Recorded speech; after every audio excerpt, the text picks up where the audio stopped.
see you, Tim. Good to see you too. How's Good to your? meet, really. Yeah, it's good to meet up.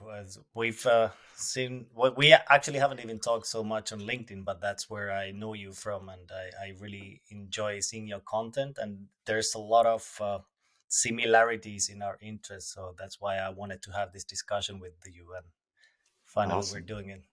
Great. Well, I'm excited to get rolling then. Yeah, and we're on a completely different time zone actually. And for you, it's morning 8 a.m., I suppose. Yeah, 8 a.m. San Diego time in Yeah. California. Okay. Yeah. And it's 6 p.m. here in Finland, so All we're right. approaching the evening, and we still have a bit of snow on the ground, so we still haven't found the spring and joys of Hmm. that. But I suppose it's on its way. Yeah, it's coming. We had an extremely wet winter here in San Diego, really in California. A lot of snow in the mountains, a lot of rain here, which really, I think a lot of people know San Diego as being sunny, always 70 degrees Fahrenheit, beautiful. Yeah, And it has not been the case this winter. So I am also ready for spring. Even though I don't have snow on the ground, I'm ready. yeah. That's my assumption of California as well. It's always sunny. I've never been there. The only place I've ever been in the States is New York, and that was roughly a year ago. Actually, have Okay. you crossed the sea all over the Europe any time, or have you been I in? have, yeah, I've been to a handful of countries in Europe. I stayed in London, Dublin, went to Amsterdam, um, and let's see, I went to Belgium, France, and then I actually went to Jordan. I went Spain as well, but Oh, I went to Jordan for a wedding to Amman. One of my best friends grew up there, and it was oh, pretty incredible. cool. So I want to get Yeah, back out there. Yeah. I've never been to that part of the world in Middle East, Jordan was but it, incredible. I would definitely say go there. Did the Dead Sea. You want to go back to Petra, but yeah, it was so cool. People were so nice. Food is great. So yeah.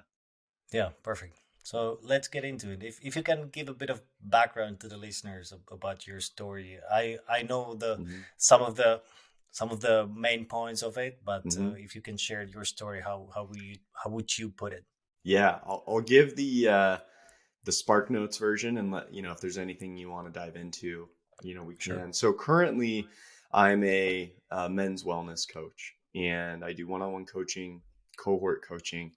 I run a community, an online community for men, and I also do stuff in person here in San Diego and actually in Southern California, where we host in person events, free events, and get guys out to the beach at sunrise. I bring a tank down there and we do a cold plunge in the morning.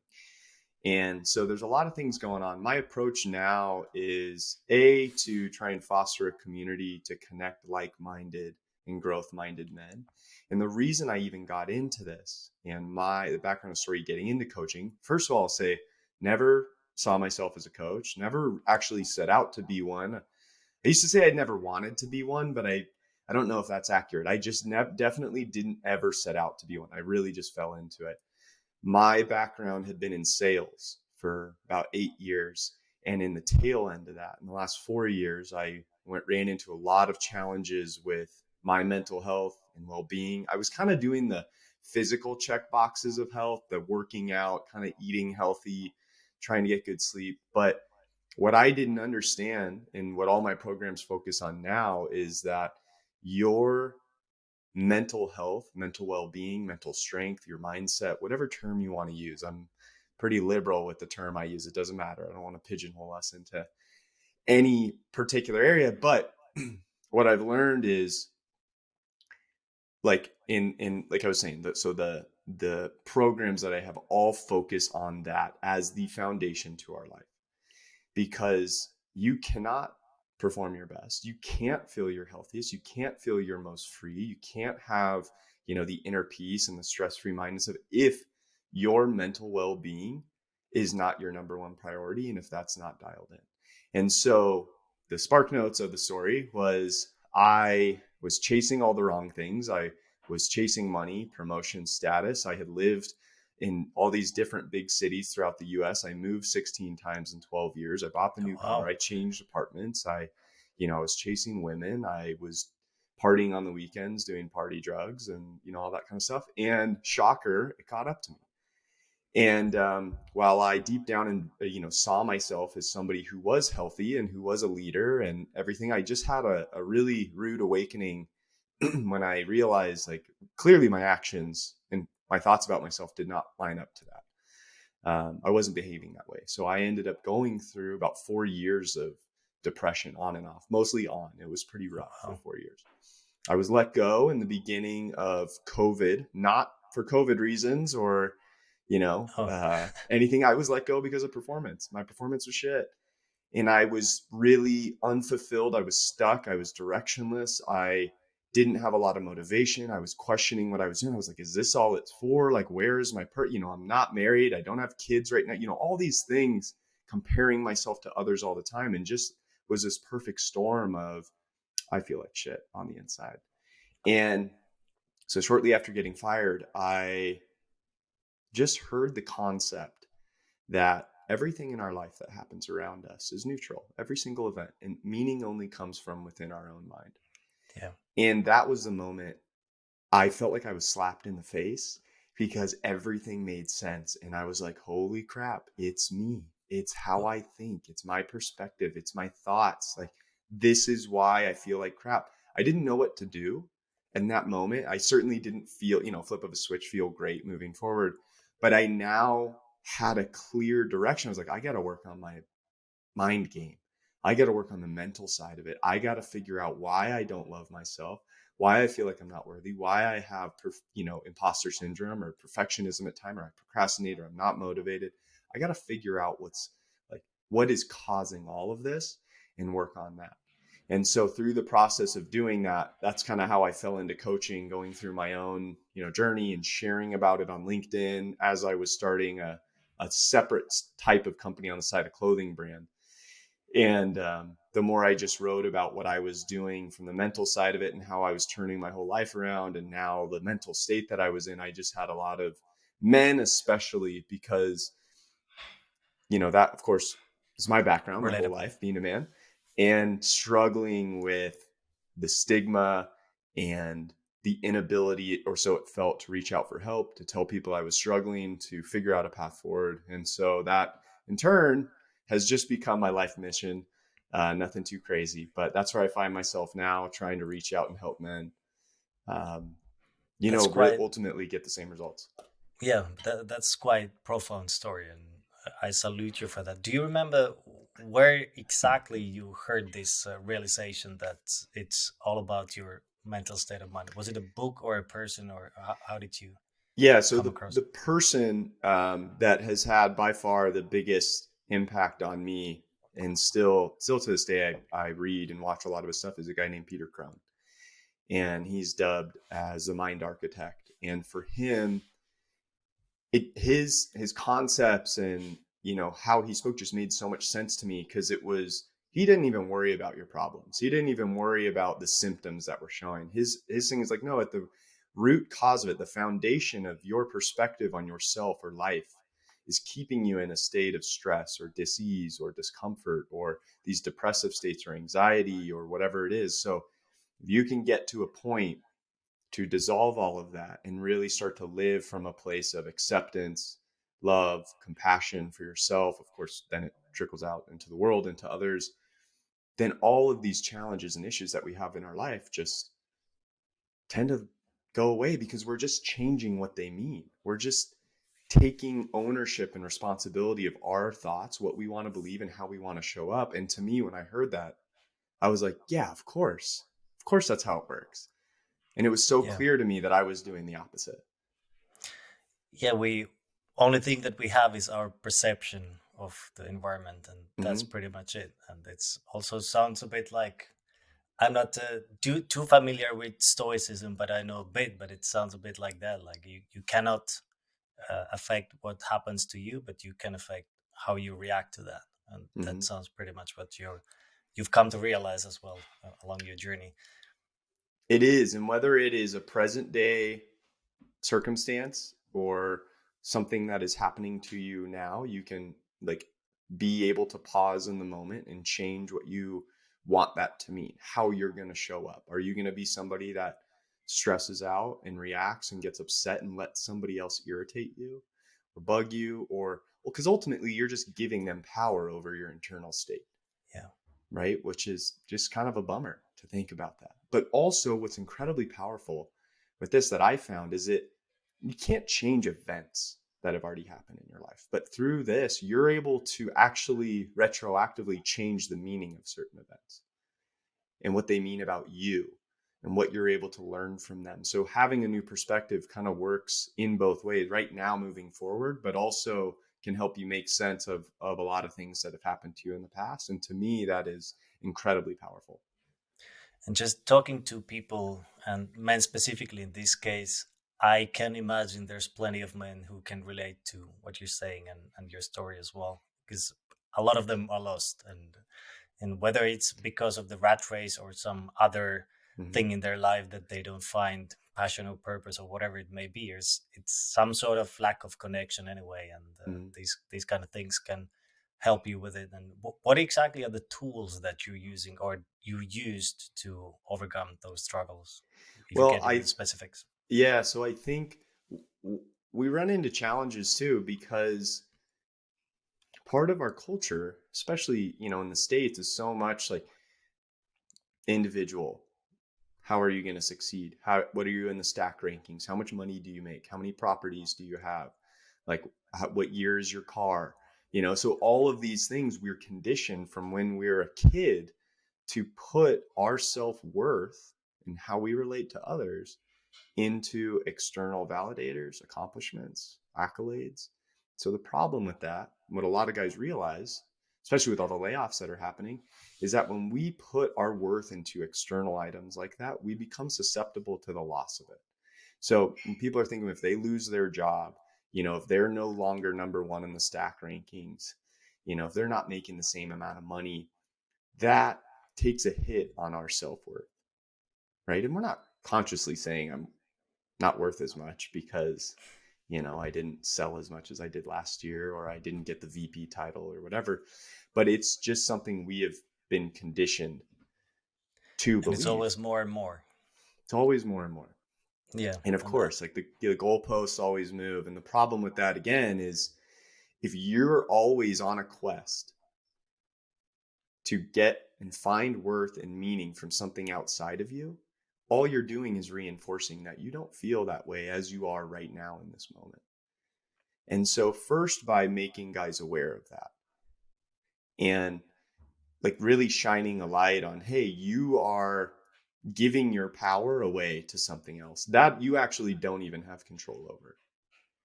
And so, starting to unpack and understand, okay, well, maybe why do we do that? Where's that coming from? What do we really, really want? I think one of the things in Atomic Habits, James Clear brings up, one of the hardest things we'll ever go through as a human is a change in identity. And you see that in a mm, lot of different phases. Some of like the most obvious ones, I think that people resonate is like maybe when you leave university or college and you have to go into the working world, or especially like I played college sports. And so leaving from amateur sports, that was a full-time gig my whole life. And now I'm like, well, now I got to be a professional. I got to like, what is this? It was incredibly challenging for a few years. Or people that I think a lot of the guys I speak with, they work their butt off for 10 or 15 years, and maybe they get to the title they want. They make the money they want. They have the investment accounts. They own the property. They have the family. And then they're waking up and they go, well, what is this all for?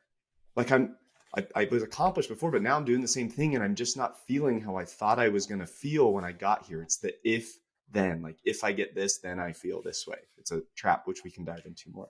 So that, or when parents, they raise their kids and they're there every day, then the kids go off to university and they get this empty nest syndrome, as we call it here, right? Where they're just kind of bummed out. And what's happening is as humans, like our identity and what we've known and all the behaviors that we've been showing up with every day is now in question because we're not kind of getting the same meaning from what we're doing, and it's not wrong. But what happens is, I think especially as men, like we feel something's off. What do? We don't pick up the phone and call our friend and be like, hey, do you no. feel unfulfilled at all at work? Like, can we talk about this? No, we bury it. We drink. Maybe we put on sports. We scroll social media. There's so many different vices. and we resist it because it's uncomfortable. And I think the more people can have a little bit of love and compassion for themselves and realize the nature of life is growth, change, uncertainty, and recognize these moments. And so going back to what are some of the tools is awareness, but also using feelings and emotions as guideposts to maybe something's off. So in moments like this, the change in identity, big change in our life, when we're questioning fulfillment, meaning, what is this all about, is not resisting that so much and instead being able to be centered in a place of acceptance and understand, okay, like it's time for me to evolve as a human. It's time for me to grow. It's time for me to turn inward and really look at, where is this coming from? What do I actually want? What would make life great right now? Like, how can I stop saying I'll be happy when? And how can I be happy right now? What do I need to do? So I know I said a lot there. It's all over, but I'll No, pause. no, it's really, as I've said before, it's, to me it's very important message, and that's actually one of the things that I struggle with communicating with other people. So over the past few years, I've come to realize a lot of the same things that you're talking about. How when in doubt, just search inward, and there will be the answers most of the time. And like how to communicate that to other people, that they're actually responsible. And I just try to tell them that, like, whatever happens to me, I'm responsible for that. If I get sick, if I get ill, whatever happens to me, I will react to that, or try to react to that, as if it was just my actions or thoughts that led to that. Mm, And when I try to communicate it to the others, it sometimes feels like they're a little bit offended if they are in a bad position, when I'm only trying to talk. No, this is how I feel about myself, not for the rest of the 8 billion people.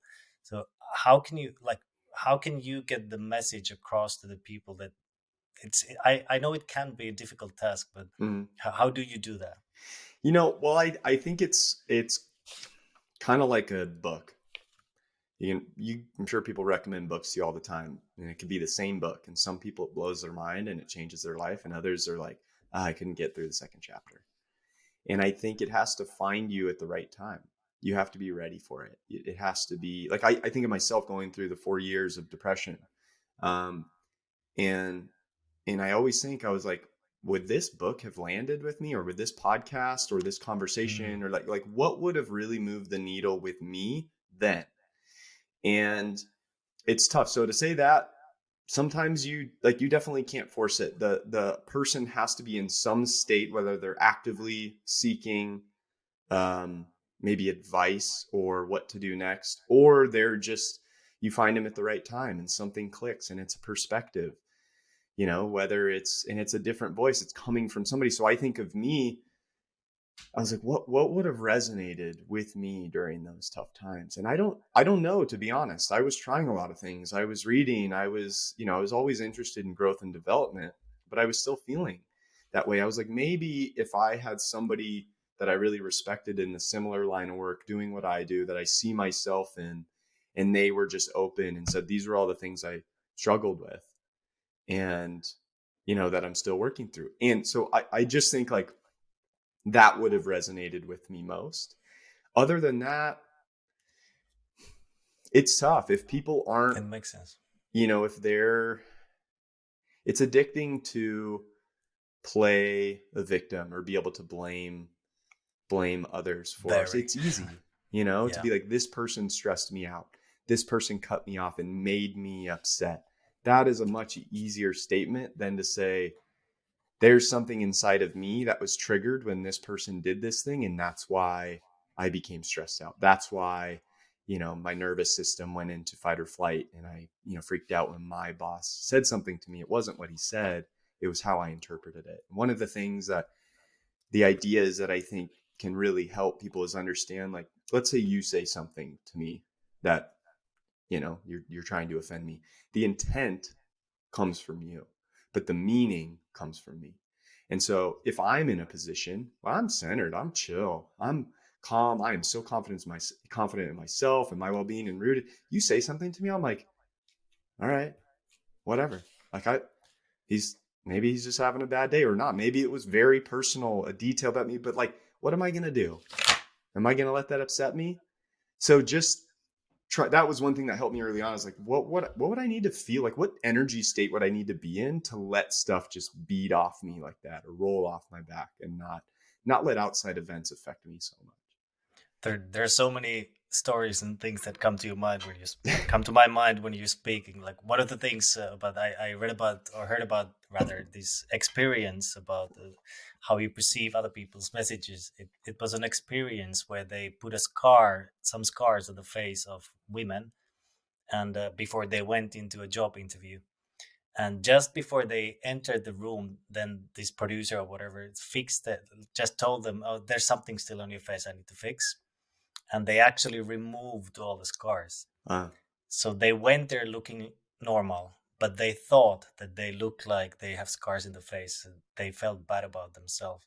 And what this experience showed then in the end that they felt that they were treated badly, and the comments were referring to their facial features because of the scars. So they perceived the message differently just because they thought that they looked bad.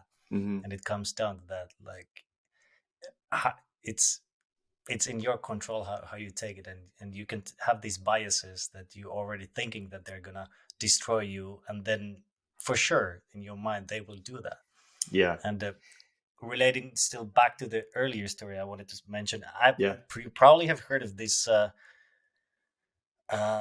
story where the businessman goes to a fishing village where there's a happy like a fisherman who gets tons of fish every day and spends a lot of time. Are you familiar with this story? No, I don't think so. Okay, I try not to butcher it, but there's some Okay. businessman, let's say from Wall Street or whatever, goes into a fisher village where there's a guy who gets a lot of fish every morning and loves to fish, and then has a lot of free time to spend with the family and is very comfortable with his life. Businessman comes in like, you get so much fish, why don't you start expanding your business? You could have this many boats, then you could go international and open different branches here and here and here, so you could make tons and tons of money. And after 20 years you could then retire and come back to your place so that you can fish and spend time with your family, I which is have already something that he was doing. it's amazing. And I think, going to one of the tool, or like one of the questions I like to pose just to anybody really is like, what's it all for? Yeah. And make yourself answer it. Like, what is it all for? And understanding, I think one of the things that can rile people up a little bit is, the idea, like, people aren't after money. People don't want money. People want or the things even that money can buy. We're after feelings. We're after feeling a sense of security, freedom, peace, happiness, whatever it is. And so, yeah, there's situations in life where, that aren't ideal, or that we certainly like wouldn't want for ourselves. And in understanding, like, I know money's a tool, and like you need it for utilities and rent and over your head, but clearly, like, we're in a state where a lot of people just feel like, I'll only be happy when I make this. I'm only gonna enjoy life when I feel this. I'll only feel a sense of security when I get this. And that's just not how it works. It just doesn't work that way.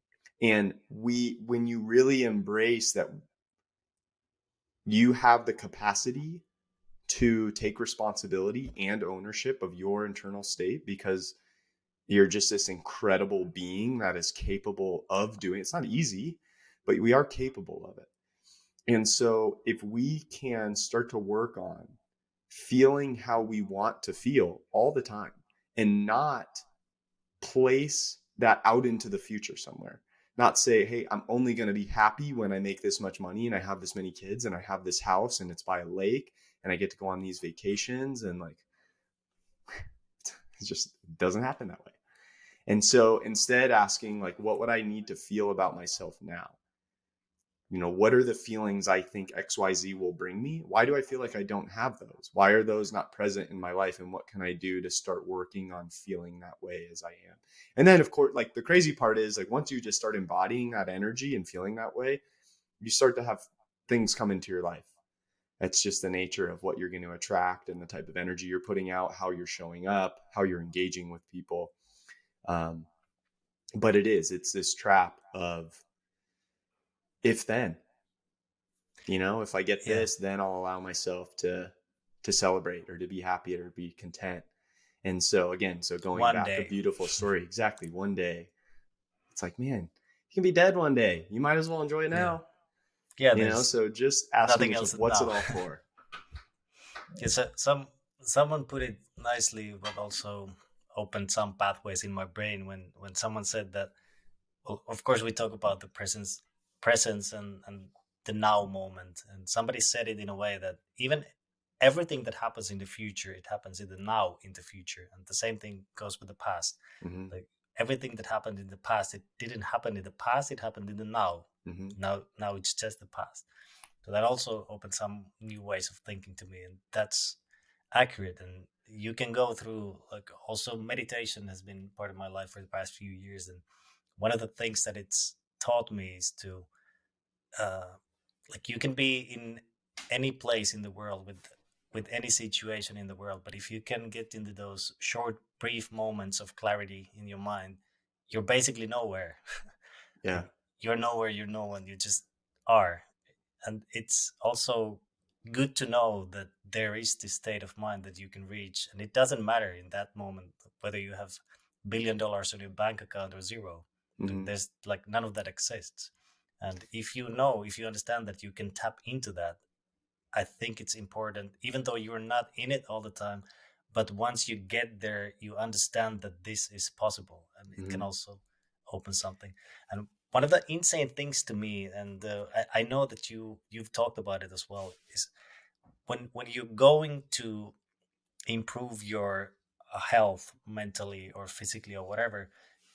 These days it's all about going back to the basics, right? Mm-hmm. Because you also listed down some I think it was something like, what do you do for self-care, and what you list in those things, it's writing, meditation, no alcohol, sleep well, exercise, read a book, and basically going back to the basics. Can you talk into that? Because a lot of people, they want to find the easy way. They think that they're gonna get healthy if they're gonna start popping 15 different pills every day. No, it doesn't matter. You can stay in your sofa as long as you pop those pills, Yeah. and surgeries and whatever. They're just looking for somewhere else than just going back to the basics. Can you Mm-hmm. speak to that a bit? Yeah. And I just wanted to touch on your point too about the past and future. And you're Sure. right. Like that only exists in our mind. Like if we think about, like really take a moment to think about, like when we, if we're depressed, thinking about the past and certain events, and it's like those just don't exist. They're only existing in our mind. Or the idea that, Peter Crown talks about a lot that I love is like what anxiety is, or what most people are walking around just in the state of stress, chronic stress, and this fight or flight mode is thinking about future events that haven't even happened yet and worried about them. And our mind projects this future that we don't, oh, this person's going to reject me. I'm going to launch this business. It's not going to work out. And we live in this state of not going to happen, not going to work. Like we're going to be rejected. We're not going to be loved. And then the same mind that creates that future freaks out about it. Yeah. And it's maddening, really. It's kind of crazy. And so what I love, your example of becoming no one or meditation is in the present. What I love about it is, yeah, you can be anywhere, but you're always right where you are. And the more that you can be present in the moment and and you can do this at any time, is really cultivating the sense that I'm okay right now in this moment. Right as I'm doing this, like I can be at peace right now. I'm okay. I have stuff to do. I got to file my taxes. I got some bunch of packages I got to mail today. Okay. But I can be okay right now. I am okay. Right. I don't need to keep worrying about those and constantly focusing on those. Um, and then the second part, to talk about health, is you're right. I think so much of health is more about what we don't do than what we do. And I think today we're just bombarded and conditioned to think that, especially in the States, that our medical and healthcare system is for health. And it's not. It's really to treat illnesses and sickness and symptoms. One of my challenges is, when I went in and I had like lower testosterone levels, and this was a few years ago, and I just wanted to figure out, like, right, kind of in depression and stuff. And the guy just wanted to give me pills. I was like, yeah, but what's causing this? I'm like, what can I was like, is it stuff like, can I change how I eat? Do I need to get in the sun more? Do I, whatever it was. And it turned out a lot of like my thought processes, when I changed my beliefs, it really changed my energy, how I showed up, and the levels went up on themselves or by themselves. But he wanted to get me on medication to help. And I'm like, but what's the end game with that? Like, how, that's not going to solve, that's not going to really More help. of that. Yeah. And so that's what I think there's a lot of in the industry. And certainly there's, um, all types of diets and supplements and all this stuff I've certainly tried. When I was 18, I took pro hormones, basically a over the counter form of steroids. I was a skinny kid out of high school. I was trying to make a baseball team. I wanted to put on muscle. I put on 20 pounds of muscle in a month and a half, which is insane. Oh, wow. And it ended up leading to shoulder surgery. I ended up having Mm. mess up with my hormones for a while. I grew like breast tissue in my left chest. I had to have surgically removed a few years later. Oh, That was wow. a major lesson early on, that like, okay, we can't shortcut this health. So some of the items you mentioned, it's like, yeah, what I really try and do is strip away all the things that are getting in my way. And, for me, that is social media. It's binge watching TV shows. It may be processed or sugary foods. Anything that gets me out of like a centered state of mind. So I think of all those distractions. So all the things you mentioned is like, yeah, meditation, writing helps me take these untethered thoughts that really just kind of manifest as feelings. And what I want to do is better understand my thought processes and my beliefs and where my feelings are coming from. That's a big reason I write a lot. And reading helps just kind of reinforce, right, the type of message, the type of things I want to learn, the type of person I want to become. And then, yeah, and eating what, like, it's the best diet, I feel, is just whole foods. There's so much discussion Yeah. about which one for longevity and this and animals or plants and this supplement or that. I was like, man, if you actually just get back to eating whole ingredients and whole real food and like an appropriate amount of calories, which I think sorts itself out just by eating natural and whole foods again, like, your body's going to thank you. You're going to feel great. You're going to have more energy. You're going to change your body composition. But so much of this, so going back to one of the first things I said, I think one of the obstacles we have is our change in identity. And if we don't see ourselves as somebody who loves our body, loves ourselves, wants to live healthy, lives clean, wants to feel like a sense of vitality, wants to experience life and joy, and instead we just kind of feel like a piece of shit. We want to stay on the couch, but we don't want to be overweight. And we want a pill to help with it because we want the easy solution. And so there's a lot. That's why, again, I think the foundation of everything is our mindset, mental well-being, mental strength, mental health, again, whatever term you want to use. It all boils down to that. Um, and so, yeah, it's on us. And there might be some stuff you want to dive into more, but Yeah, yeah, there's I'll pause actually there. plenty. Okay. Like one of the things that came to my mind again is like, I think a lot more patients should question the decisions by the doctor, just not as you did, like going back to like what's actually causing this. And that one of the people that I've been listening tons and tons over the past 6 months maybe is Zach Bush. I don't know if you're familiar with him, No. Mm. but he's a former, well, MD, medical doctor, but he's stepped out of that world because he found a lot of uh, I don't know how to put it. Like he wasn't connected in that world, and how people are being treated by the doctors. And one of the realizations that he said it, I hope I can say it somewhat correctly, because he was developing some new cancer drug, and they were like very highly appreciated in the field. And now they had this great new drug, and they had a patient who would be able to benefit from it. And then he was there with the patient when they started to medicate her. And then because of the protocol, like the medicine was actually delivered in like these hazard suits that's like you see with the COVID doctors and all that. Yeah. So it freaked out the patient first of all, and Zach Bush was also a bit weirded out by that. But it ended up that he had to convince the patient again for 1 more hour in conversation to take the pill, first of all, because she got concerned of it.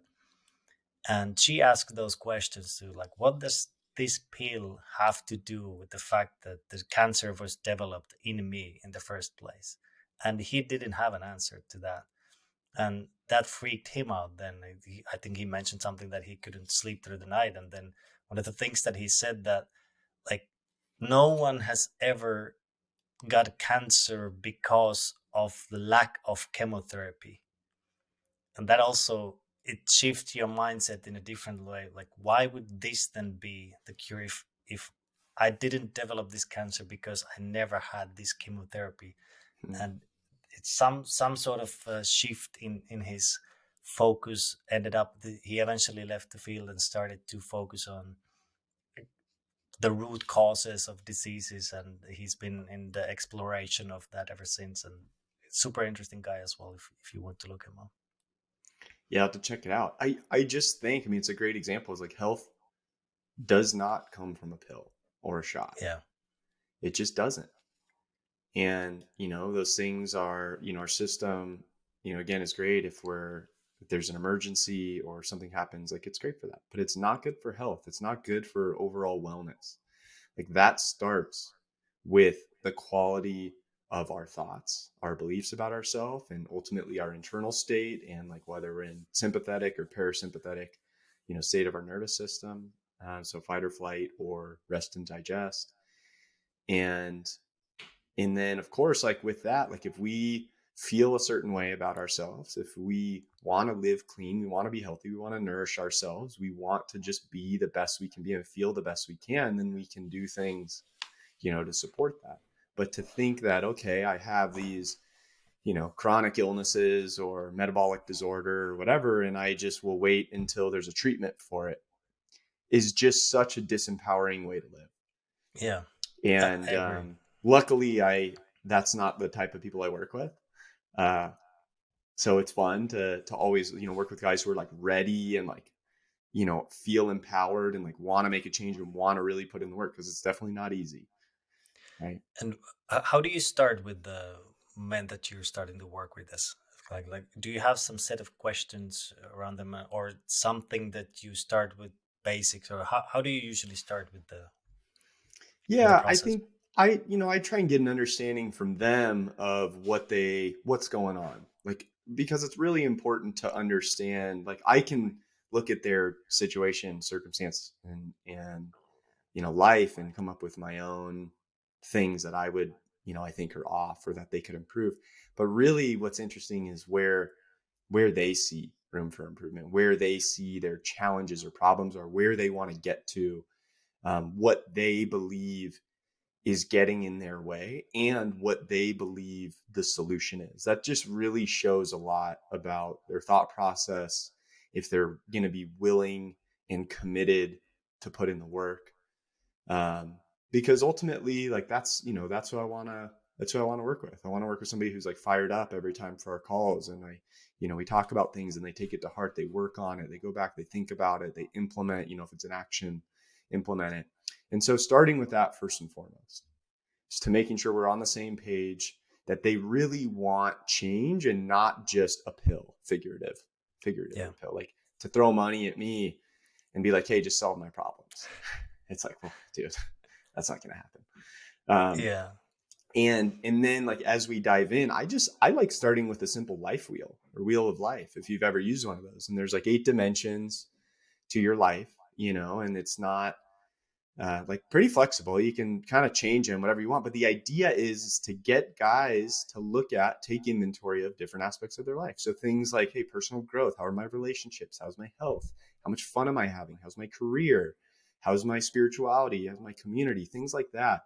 And we say, just go through these, write them, scale them 1 to 10, rank them 1 to 10, how you feel right now, and then write why. Why do you think it is? Why do you think this could be better? And then write out what would make this a 10. What would need to happen? What's different now? And what it really does, for one, it brings a lot of awareness to different aspects of their life. Because a lot of people think it's just like a work thing or just a yeah, relationship thing. But what you'll find is like, oh shit, this actually applies to pretty and shows up pretty much everywhere in my life. There may be a two in there that are rock solid and that they're great at. Usually it's career and like money for guys, like at least the ones I work with. Like I got And this set, finances, I'm fine. Everything else is shit. Everything else yeah, is on fire. And so that is really, really eye opening. And then we most of just us, start going into why. Yeah. yeah, most of us, we don't take the moment to write it down and actually think it through because we're living such busy lives. And I know, as you mentioned already before, that especially in the States, when like you have this achiever culture and you always aspiring for more and more, and uh, you want to be the best in your work environment, and you feel a lot of pressure. I've Mm-hmm. also, curiously, I've worked with the American tech giant before in sales as well, but also with the Chinese tech giant. So I've Mm, experience from these two different worlds. But how they operate in Europe, I know it's a lot different than how they operate in their own countries, and I believe we have quite different work-life balance over here, even though we would be working for the same companies as yeah. you would do in the States. Yeah, but one of the things that I really want to take a deeper dive into, so to speak, is your cold plunge. And you mentioned it earlier on that you take people into you have some sort of bathtub that you take Mm-hmm. with the cold water in it, and you take people in it. How did you Mm-hmm. get into this cold exposure thing? Yeah. So going back to right after when I was let go from my job, I had this realization. I was like, I know that I am at my best when I'm waking up early. Like for me, I like getting up around 5 a.m. That's at least when I'm at my best. It doesn't always happen. And especially when things are off, I'll wake up later, I'll sleep in longer, I'll stay up later. So I was like, I need to get back to doing that because I was like, if I'm going to start a company, and what I really started doing was designing workout shorts. So I was sourcing and manufacturing overseas. That's how this company started. And so I was like, I need to get control of myself and my life back, like get back to being the real me. And so I'm like, I have to make a major change. um, I need to focus, like I was saying earlier, on my mindset, my well-being. How can I prime myself to be my best every day? So I say that because I focused on one part of my day, and that was my morning and how I started my day. I just knew, I was like, man, whenever I start my day great, whether it's with a workout or a good book, or I just enjoy coffee on the back porch, I was like, the rest of the day just kind of is awesome. And it's always a day where like I grab my phone and I scroll social media and I don't like a post, or I'm like, I just got lost in the vortex for 30 minutes. Like this is shit. Now I'm like driving, I'm getting mad at traffic. And I'm like, I don't want that. So I say that because I looked at doing a few things to start my day. And so around that time, I had read about cold showers. And it was like, Mm. hey, cold showers will boost your energy, will boost, your mood, you'll become alert. And one thing, with me over the last decade or 2 decades is like I'll try anything when it comes to well-being. Like I've tried all types of weird shit. I was like, if just so so I can say that I actually tried something and not talk negatively about it, but be able to give an honest opinion after trying something. I'll try anything for like 30 days is typically what I do, or 4 weeks. And so I was like, let me try cold showers. Cool. I'm like, that's going to suck. I don't like the cold, but look, at the end of the day, it's the same reason why people change what they eat and they transform into live a healthy lifestyle, or the same reason that people who go sober say, I actually don't miss alcohol and life is so much better without it. I feel great. It's like, because it actually changes and makes them feel even better and so much better that they don't want to go back. And so that's what always I love about these transformations is it just proves like they're not just like fighting every day to not have a beer. It's like, no, they genuinely feel amazing and way, way better. So when I read something about cold showers, I was like, cool, it's going to suck, but let's see what happens. And first day was terrible. It was so bad. I'm Yeah. like jumping in the shower. I'm dancing around. I'm like screaming. And I got out. And once I turned off the water, I was like, oh my gosh, my eyes were wide open. I'm like, that was incredible. So then I did it again and I did it again. And next thing, 2 years later, I did it every single morning. And Yeah. and it was part of a few things in the morning for me that just really helped set the tone for cultivating the type of person I wanted to become, getting in the right state of mind, etc. So 2 years later, then there's a company called Ice Barrel. They sell in the States, they sell like It looks like a wine barrel, but it's plastic. And I won one on Instagram, like an Instagram story. So I'm like, well, that's Oh, kind of cool. So I was living in Denver at the time in an apartment, and so I didn't have room for it. So I shipped it to San Diego because I knew I was going to move back. I had it at my parents' house. So when I moved back, and this was only in September, so this was 7 months ago or so. Um, and I was like, yeah, let's try out this cold plunge thing. I had done one in my life. There's a spot here in San Diego that does Wim Hof breathing, and then you go into cold plunge as like a class, and it's amazing experience. It's like an hour and a half long experience or hour long. It's great.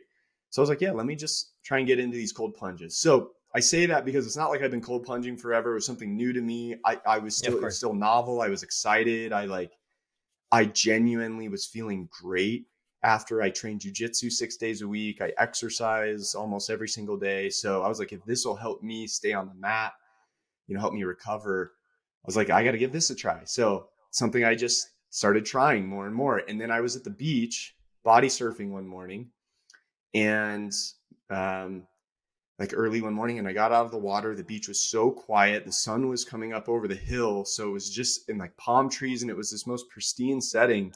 And I'm like, this would be really cool to do an in-person event. Get a couple guys here, bring the ice barrel down. And because also what I was thinking, I was like, it's expensive to buy ice every day and fill this thing up. So I'm like, how can I use this occasionally where the ice is worth it? So I was like, oh, I could invite a bunch of guys out. And I wanted to do more in-person stuff with the community and connect people in person and, get away from screens or just social media comments and stuff. So I had three things. I was like, I want to do it at sunrise. I want to do it early as hell on a Saturday. So that way, either A, it'll encourage people to not go out Friday night, but more importantly, it'll recruit the right type of people. It'll recruit the type of guys who, like, here was the thing. This is when it clicked. I invited somebody and I said, hey, 7 a.m. or sunrise on Saturday, we're going to cold plunge. I'm going to invite a bunch of guys out I met through LinkedIn if you want to show up. And he responds, he's like, I'm in. He's like, just so you know, I invited some friends and they said, hey, if you can move it back to 8 or 9, we'll probably make it. Seven's a little early. And I was like, perfect. I was like, those aren't the guys we want here. I was like, I want to tell somebody that we're going to the beach at sunrise, jumping in ice water with strangers, and their eyes light up. And they go, well, you're doing what? And so that is the type of guy that started to come out. And so our first one, we had 9. I was hoping to get like 3. We had 9 guys show up, and it was just awesome. Um, and so after that one, after the second one, we had double that show up. It just became really apparent seeing these guys connect with each other. I think what was so cool to see is that, I grew up playing sports, and I think of the teams that we had that were the best or that were the most tight knit or, had such a close bond. And we had adversity throughout the season. We bonded together. Like we had each other's back. We were just doing something hard. I think of my experience doing CrossFit or even jujitsu. And I love thinking about what makes those communities sticky and what makes people just show up and love each other. And it's like, you're showing up as a team to do something hard together. And that's really what the cold plunge brought. So these guys are getting out of their comfort zone. They're showing up at sunrise when most people won't. They're meeting strange men, knowing that this is a men's group or wellness focus. So knowing that, it's not this, it's an open space and really like more of a safe space for any type of conversation to go on, and they're going to show up and jump in ice water. And so the three things to barrier has just created this really cool culture. Guys just keep showing up. I get messages on LinkedIn about taking it to a new city, and trying to figure that out. So why cold plunge? It was just kind of something I was into at the time. I had a moment when I was on the beach where I just envisioned having the barrel in the sand and everybody just jumping Yeah, in for a few minutes. Um, you're creating an image that makes me want to get the tickets to San Diego yeah, for it's for the it's community and for the view incredible. and all of it. It really is, and it's I just get amazing, like beautiful text messages afterwards, and the impact it has on guys. And we did one in LA about an hour up the road, actually in Orange County, and it was cold, it was windy, there was zero sun, and it wasn't rainy, but it was like really wet out. It was a heavy mist, really light rain, and there was like 22 guys that showed up. and Oh, pretty I cool. was cold. I'm shivering out there, and guys are just massive smiles on their faces, like high fiving each other, supporting each other. And so I still like can't even fully grasp the impact it's having, but um, it just started from something that I use to kind of help with my own internal state. And I think just by sharing, I think a big lesson too is like being a little bit vulnerable and sharing with others what you're into, what you may be challenged with, things that you've done that work. And and what happens is you attract the kind of people that are also interested in that. So that's just been such a cool thing of this community happening. Yeah, and when it comes to those early mornings, I was always I've always been a late morning guy, but it was around the same time that I read two different books. One was The Miracle Morning, and one was The 5 a.m. Club. Yeah. And they talk about the importance not only waking up early, but as you said, to start the day correctly, and it sets the tone for the day.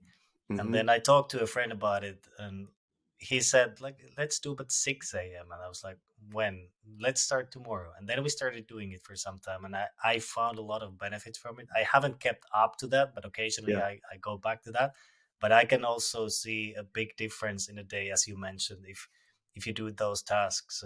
To me, it included also cold shower, running, meditation, journaling, and then reading a book roughly Yeah. for the first 1.5 hours of the day.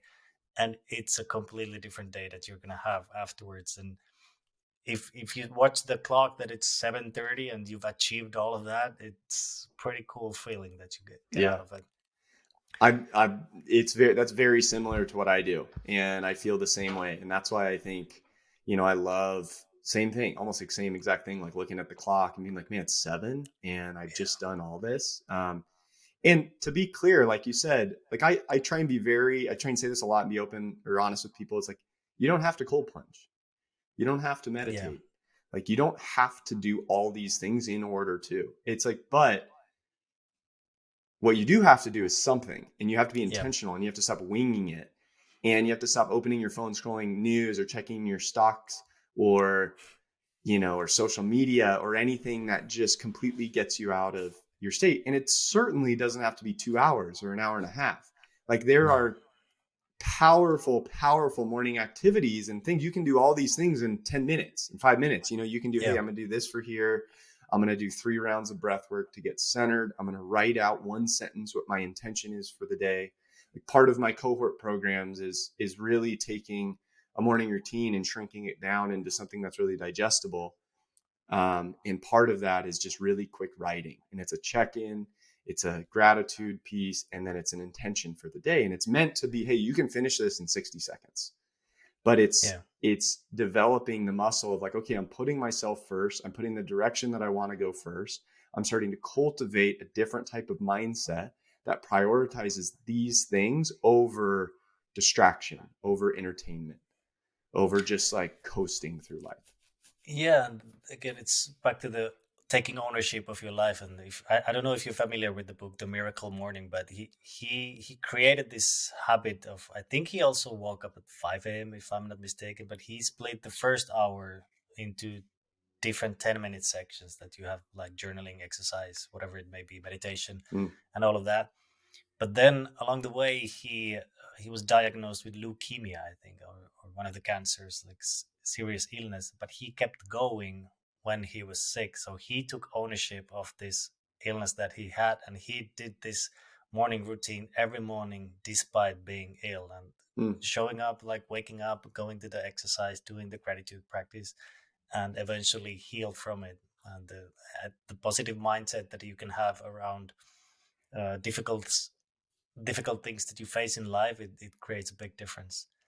And I believe the next step for you then would be, like, I've been born and raised in Finland, so there's an abundance of cold exposure if you want to yeah. have that. But I've only been to you're probably familiar with the concept that the frozen lake, and then you create a hole in it and then you take a dip. Yeah. It's like 5 or 6 times that I've only done it, but it's an insane feeling when you get out of it. It doesn't matter how cold it's outside, then when you get out of it, you feel the heat for the next 5 to 10 minutes just Yeah. standing there, and the feeling is just amazing. So that would be the next Yeah. step for you. Yeah, for sure. I'm in. I have there's a local company in San Diego who's uh, giving me a tub with a full chiller and filter system, so Oh it can wow. set it. So I just wake up and it's good to go. I'm having electrical problems in the house, and so I got to figure that out. I haven't plunged in a few days, but that actually is at one of our events we did. It was 40 degrees, Fahrenheit out, so probably about 4 Celsius or so, Yeah. and and I was nervous. I was like, oh, these guys are going to plunge and they're going to get out. It's going to be cold. I'm like, somebody's going to get hypothermia. I was like, I don't want to be, responsible. And it was so amazing. What happened is guys would get out and then they're just hanging out talking with no shirt on. They just got their swim trunks on and it's 40 degrees out, but the sun was on them. And you just, like you were saying, you experience this crazy sense of warmth. Guys dried off, put on their warm clothes, and it was no problem. And it was just like, it's the most amazing thing to feel when you get out of the cold water and it's cold out and you still feel this sense of warmth. It's like, it really messes with your mind. It's pretty awesome. Yeah. I feel like I could go on for hours and hours talking to you, but I want to be conscious of time as well. But before we close it off, well, I would actually want to go deeper into meditation, spirituality, jujitsu that I know that you're doing, and Yeah. exercise, nutrition, and all of that. But maybe we can get to that later. But one of the things that, like, the men that you're helping with, what would be one book or few books that you would recommend them to take, like, in the beginning of their journey? What would it be? Yeah. One that just had a major impact on me. And I think going back to ownership and responsibility was Extreme Ownership by Jocko Willing, former Yeah. Navy SEAL. It just put a lot of things in perspective for me and really allowed me to see areas of my life that I was not taking responsibility, or it was easy to blame or complain about something or wish things were better. And it just makes it really clear that like that doesn't serve you. There may be something you didn't really have control over and it happens and it sucks, but it's like, what does that mindset do for you? You're not gonna come out the other side better by blaming or taking the victim mindset. And so that, first and foremost, I think is great. And if you already have that understanding and you feel rock solid and you're taking ownership everywhere and you need a little more clarity, awesome. The one I really like, especially for men, is a book called Letting Go.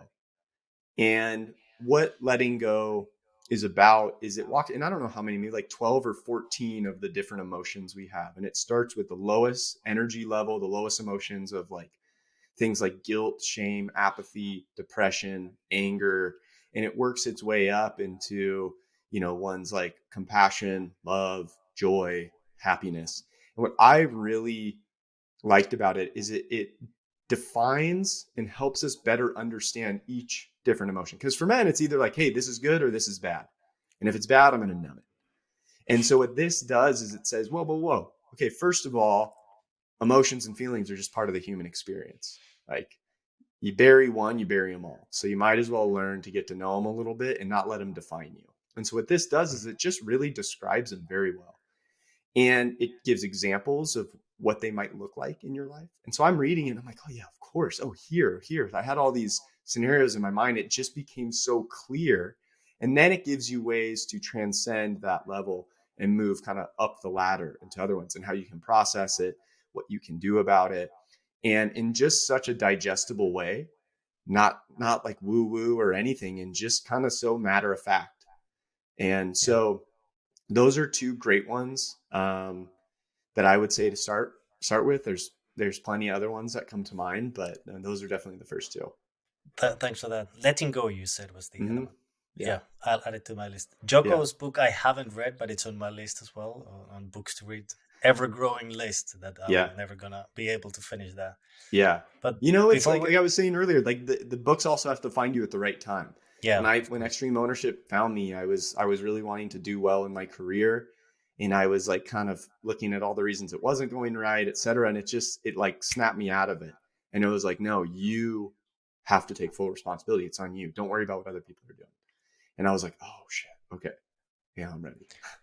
The time window is important concept, and I'm glad that you mentioned it. It's also something that from completely different perspective and in a different world was mentioned by Rick Rubin, who's a famous music producer, and he was explaining about some, like, if you think that you created some sort of song but you never put it out, and then 6 months later you hear someone doing the same thing or same song, it wasn't as if, like, it's something that they did it at the right time instead of, like, stole your idea from it. So it's like a lot of the things that happen in life, it's just has to happen in a certain time window. Yeah. Yeah, absolutely. There's plenty of books that have probably had a bigger, more profound impact on me, but I wouldn't recommend them to people that are just starting out. I Yeah, think you kind of have to start building brick by brick and start gaining more and more awareness, and then just try a bunch of things until something lands and something sticks. I agree. Before we wrap it up, is there something that was still left unsaid from your side, or something that you want to still bring up? I like to relate to men, especially. It was like, look, I share about this stuff openly now, and I share my story, really openly on LinkedIn and social media and stuff. But it definitely wasn't always that way. And I used to internalize a lot of shame and guilt about how I felt. Thought it made me, less than to feel certain feelings. And all I'll say is, like, during this process, I've just learned that like I was saying before, these set of feelings are just part of the human experience. They come with the vehicle we arrived on earth with, which is our human body. And so to just understand that hey, that is just natural, and that everybody deals with every single emotion or feeling on the continuum, and or on the spectrum of feelings, in that even if somebody feel like we think they don't, or they look like they're immune to it, they're not. They may just be trying to cover it up or something. And so I just say that because we can get really hard on ourselves, or we can internalize it or think we're less than because maybe we feel sad one day. And so by first not resisting that and accepting that that is just part of being human, it doesn't make us any less than. And when we can start to use feelings and emotions or whatever comes up as feedback, and just our body trying to tell us something's off, and instead use it as an awakening to part of our potential human evolution. And so when we react to something, we can instead use it as a feedback. All great athletes have coaches that give them feedback and training. And so we can just use life as feedback to be like, okay, I got really upset here. This is stressing me out.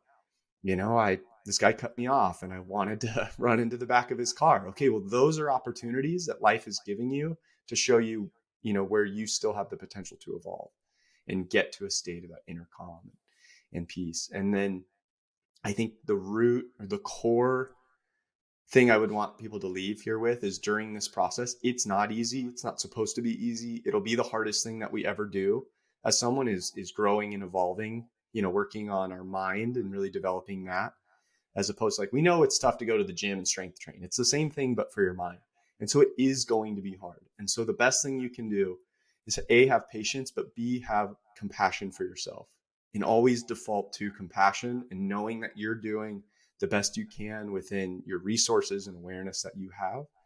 And the more you can employ self-compassion, self-love, treat yourself like you would a best friend, instead of like talking shit to yourself all the time, the more you're going to be able to keep pushing through and keep going through this evolution that ultimately you're going through all the time. So might as well as embrace it.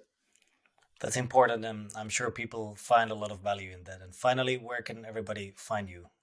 So I'm mostly on LinkedIn, Tim Perreira. Follow me, shoot me a note. I write there every day. I've taken the last few days off, but I'll be back soon. And then perwellness.co is the website. Got a bunch of stuff going on in there, and some updates coming soon. Perfect. Thanks a lot, Tim, and talk soon. Yeah, thank you.